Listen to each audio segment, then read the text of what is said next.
Russian കൂലിപ്പട്ടാളത്തിൽ ചേർന്ന മലയാളി ഷെല്ലാക്രമണത്തിൽ കൊല്ലപ്പെട്ടു. ജെയിൻ ഗുരുതര പരിക്കുകളോടെ റഷ്യയിൽ തിരിച്ചെത്തി. റഷ്യൻ കൂലിപ്പട്ടാളത്തിൽ ചേർന്ന മലയാളി ഷെല്ലാക്രമണത്തിൽ കൊല്ലപ്പെട്ടു. തൃശൂർ കുട്ടനെല്ലൂർ സ്വദേശി ബിനിൽ ബാബുവാണ് കൊല്ലപ്പെട്ടത്.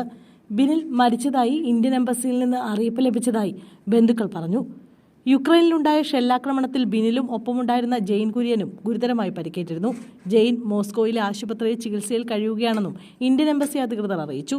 യുദ്ധത്തിനിടെ ഗുരുതരമായി പരിക്കേറ്റതായി ജെയിൻ ബന്ധുക്കളെ അറിയിച്ചിരുന്നു. ഇരുവരെയും നാട്ടിലേക്ക് എത്തിക്കാനുള്ള ശ്രമം നടക്കുന്നതിനിടെയാണ് ബിനിൽ മരിച്ചത്. നേരത്തെ റഷ്യൻ അധിനിവേശ യുക്രൈനിൽ നിന്നും ജെയിൻ റഷ്യൻ തലസ്ഥാനമായ മോസ്കോയിലെത്തിയിരുന്നു. ഒരു കുടുംബ സുഹൃത്ത് വഴി കഴിഞ്ഞ ഏപ്രിലാണ് ഇരുവരും റഷ്യയിലെത്തിയത്. ഇലക്ട്രീഷ്യൻ ജോലി വാഗ്ദാനം ചെയ്താണ് ഇവരെ റഷ്യയിലെത്തിച്ചത്. എന്നാൽ മലയാളി ഏജന്റ് കബളിപ്പിച്ചതിനെ തുടർന്ന് ജെയിനും ബിനിലും കൂലിപ്പട്ടാളത്തിന്റെ കൂട്ടത്തിൽ പെടുകയായിരുന്നു. ഇന്ത്യൻ എംബസി വഴി ഇരുവരെയും റിലീസ് ചെയ്യാനുള്ള ഉത്തരവ് കമാൻഡോയ്ക്ക് നൽകിയെങ്കിലും ഓർഡർ മടക്കി അയക്കുകയാണ് ഉണ്ടായത്. യുക്രൈന്റെ ഷെല്ലാക്രമണത്തിൽ ജെയിനും ഗുരുതരമായി പരിക്കേറ്റിരുന്നു.